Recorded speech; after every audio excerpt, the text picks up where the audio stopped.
नमस्कार. सुप्रसिद्ध अभिनेते दिलीप शंकर यांचा मृतदेह हा हॉटेलच्या खोलीत सापडल्याने मनोरंजन विश्वात एकच खळबळ उडाली आहे.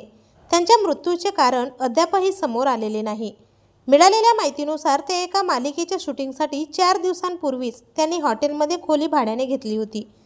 गेल्या 2 दिवसापासून ते बाहेर आले नाही. हॉटेलच्या कर्मचाऱ्यांनी दरवाजा उघडला असता त्यांना दिलीप यांचा मृतदेह सापडला आहे. दिलीप यांनी मल्याळम चित्रपट आणि टीव्ही मालिका विश्वात आपले नाव कमावले होते. त्यांनी सुंदरी आणि पंचाग्नी यांसारख्या मालिका गाजवल्या होत्या. मात्र अचानक त्यांच्या मृत्यूच्या बातमीने चाहत्यांना मोठा जबर धक्का बसला आहे. त्यांनी अनेक मालिका तसेच चित्रपटात खट्याळ बापाची भूमिका देखील साकारली होती. तर आपल्या वायन मराठी न्यूजतर्फे या दिग्गज अभिनेत्याला भावपूर्ण श्रद्धांजली.